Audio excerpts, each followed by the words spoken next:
अस्सलामुअलैकुम। मेरे channel story अनटेल्स में खुश आमदीद। आज मैं आपके लिए एक बहुत अच्छी और एक बहुत दिलचस्प कहानी लेकर हाजिर हुई हूँ। लेकिन कहानी शुरू करने से पहले मेरी आप लोगों से गुजारिश है, प्लीज़ मेरे चैनल को ज़रूर सब्सक्राइब कीजिए, लाइक कीजिए और कमेंट सेक्शन में अपनी राय का इजहार ज़रूर कीजिएगा। बढ़ते हैं कहानी की तरफ। आज जो वाक़या मैं आपको सुनाने जा रही हूँ, ये ख़ुद मेरी बहन के साथ पेश आया। ये दिसंबर 2010 की बात है, जब मेरी बड़ी बहन की शादी करीब थी और सब लोग शादी की तैयारियों में मसरूफ़ थे। हमने महसूस किया कि हमारी बहन कुछ बदली बदली सी है, लेकिन घर के बड़ों ने ये कह के टाल दिया, शादी होने वाली है, घर से चले जाने की वजह से शायद उदास है।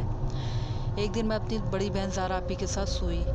एक रात 3 बजे मेरी आँख खुली तो मैंने देखा कि ज़ारा आपी रो रही हैं और अपने हाथ को चूम रही हैं। इसके बाद आपी ने बहुत प्यार से अपने मुँह पे हाथ फेरना शुरू कर दिया। जब मैंने इनके चेहरे की तरफ नज़र की तो मेरे अंदर कपकपी तारी हो गई। मेरी आपी की आंखें लाल हो रही थी, जैसे इनकी आंखों में खून भर आया हो। वो रात अल्लाह अल्लाह करते मैंने डरते डरते गुजार दी। सुबह होते ही सबसे पहले मैंने रात वाला वाक़या अपनी वालदा की गोशगवार किया तो मेरी वालदा ने कह दिया कि तुम्हारा वहम होगा, ताकि मैं डर ना जाऊँ। मगर बहन की वजह से वो भी बहुत फ़िक्रमंद लग रही थी। एक रात मेरी वालदा ने देखा कि आप ही बाल खोले हुए नंगे पाँव चली जा रही हैं और इनको आगे पीछे का कोई भी होश नहीं। वालदा साहिबा इनके पीछे पीछे चल दी। आप ही सीढ़ियाँ चलती हुई छत पर चली गई। चाँद की रोशनी में आसमान की तरफ देखकर खुद बातें करने लगी। आप ही रो रही थी और कह रही थी कि ज़ारा तुम मेरी हो, सिर्फ मेरी हो, मैं तुम्हें किसी का होने नहीं दूंगा। ये कहते हुए इनके मुंह से मर्दाना आवाज़ निकल रही थी और आंखें बहुत लाल हो रही थी। ये देखते ही वालदा ने आयतुल कुर्सी का विर्द करना शुरू कर दिया। विर्द के शुरू होते ही आप ही पीछे की तरफ मुड़ी और ख़ुद ही चलकर बिस्तर पर जाकर सो गई।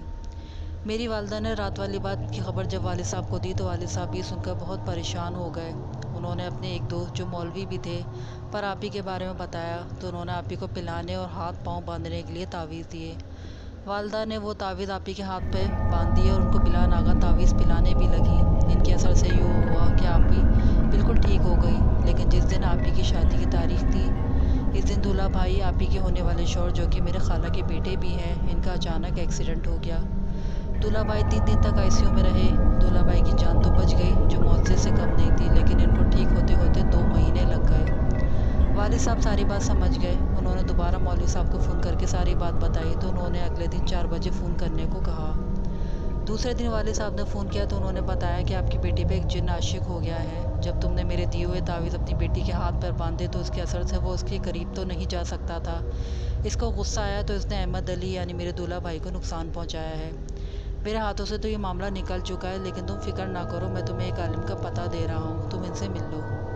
मौलवी साहब ने मेरे वालिद साहब को जो पता दिया। जब मेरे वालिद साहब इनसे मिलने के लिए गए तो पता चला मेरे वालिद साहब जब उन आमिल साहब से मिलने गए तो पता चला कि वो आमिल साहब तो 7 दिन के लिए किसी मुरीद से मिलने गए हुए हैं। इनसे मुलाकात 7 दिन बाद ही होगी। इन्हीं दिनों मेरी बहनोई का फ़ोन आया कि हम चाहते हैं कि ज़ारा को सादगी से निकाह करके ले जाएं। मेरे वालिद साहब और भी परेशान हो गए, लेकिन वालदा ने इनको दिलासा दिया कि तावीज़ तो ज़ारा ने बांधे ही हैं, कुछ नहीं होगा, हम बाद में ज़ारा को आमिर साहब के पास ले जाएंगे। बहरहाल दूल्हा भाई का निकाह आप ही से बाखैर आफियत हो गया और ज़ारा आप ही हम सबको रोता छोड़ के अपने ससुराल चली गई। एक रात अचानक हमें रात के 4 बजे बहनोई का फ़ोन आया कि जल्दी आ जाए, ज़ारा की तबीयत बहुत ख़राब है। हम लोग परेशान हो के जब अपने दूल्हा भाई के घर पहुँचे तो देखा कि दूल्हा भाई के कपड़े गिरबान से फटे हुए हैं और चेहरे पे जगह जगह खराशें पड़ी हैं और आप इस दुनिया से बेनियाज बेहोश पड़ी थी। वालिद साहब ने पूछा ये कैसे हुआ तो दूल्हा भाई ने बताया कि जब हम ज़ारा को घर से लेकर आए तो इसने दूल्हा भाई को गिरबान से पकड़ के मारना शुरू कर दिया और मारती हुई बार बार मर्दाना आवाज़ में कह रही थी कि ज़ारा सिर्फ मेरी है, सिर्फ मेरी है, मैं किसी का इसको नहीं होने दूंगा। इसकी आंखें लाल हो रही थी और हमारी खाला जो दूल्हा भाई की वालदा थी, जब उन्होंने देखा तो कुरान पाक की हवा ज़ारा आपी को देने लगी और बाकी सबको कहा कि दुआएं पढ़े। जैसे ऐसे हवा दी जा रही थी, दुआएं पढ़ी जा रही थी, ज़ारा आपी चीखने लगी और उनकी आंखों की पुतलियाँ ऊपर चढ़ गईं और वो बेहोश होकर गिर गई। वालदा साहिबा सोच में पड़ गई कि जब आप ही ने तावीज़ बांधा हुआ था तो ऐसे कैसे हुआ। वालदा को याद आया कि हो सकता है जब वो नहाने गई हो तो तावीज़ उतार दिया हो और वापस बांधना भूल गई हो। आखिर तमाम बात वालिद साहब ने दूल्हा भाई को बता दी। खाला ने तमाम बात सुनकर बुरा नहीं मनाया, बल्कि ये कहा कि आपने हमें एतमाद में नहीं लिया, हम कौन से गैर थे। आमिल बाबा को आने में 2 दिन रह गए थे। 2 दिन तक आप ही बेहोश रही, न उन्होंने कुछ खाया ना पिया।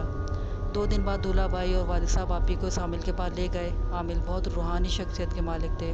उन्होंने एक गोल दायरा खींचा और साथ ही कड़ाह में तेल गरम किया और उसके बाद दूल्हा भाई वाले साहब को उस दायरे में बैठने के लिए कहा और हिदायत की कि जब तक मैं ना कहूँ उस दायरे से बाहर मत निकलना, चाहे कुछ भी हो जाए। उन्होंने कुछ ही मुंह में कुछ पढ़ना शुरू किया तो जैसे जैसे आमिर बाबा पढ़ते रहे, आपी ने हरकत की और आंखें खोल दी। आमिर साहब ने से पूछा, तुम कौन हो और क्यों उस बच्ची के पीछे पड़े हो? आपी ने मर्दाना आवाज़ में कहा कि मैं एक जिन हूँ, ज़ारा से प्यार करता हूँ। आमिर साहब ने कहा कि इसका पीछा छोड़ दो, तो आपी ने कहा मैं इसका पीछा नहीं छोड़ूंगा, मैं इसको चांद की 14वीं तारीख को ले जाऊंगा।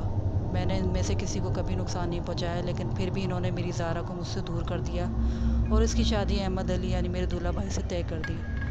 आपी ने दूल्हा भाई की तरफ इशारा करते हुए कहा, मैंने ही इस दिन इसे मारा था, लेकिन इसकी माँ ने जो मंत्र इसे घर से निकलने से पहले पढ़वाए थे, इनकी बदौलत ये बच गया।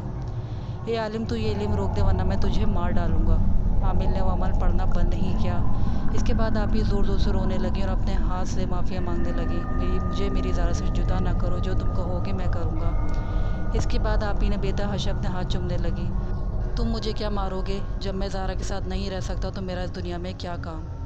इसके बाद आप ही के अंदर से एक हवेला निकलता हुआ नज़र आया और इसने गरम गरम तेल में अमल पूरा होने से पहले ही छलांग लगा दी। ये सब देखकर हैरान हो गए। ये मंजर सब ने अपनी आंखों से देखा। एक जिनज़ादे ने आप ही की मोहब्बत में अपनी जान दे दी। आमिर साहब ने कहा कि वो जिन मर चुका है। उन्होंने अमल को पूरा किया और कहा कि अब आपकी बच्ची बिल्कुल ठीक है। आप ही कुछ देर बाद होश में आ गई। इसके बाद कोई ऐसा वाक़या रहनुमा नहीं हुआ। आज आप ही दूल्हा भाई के साथ बहुत खुश होकर हम ज़िंदगी गुजार रही हैं।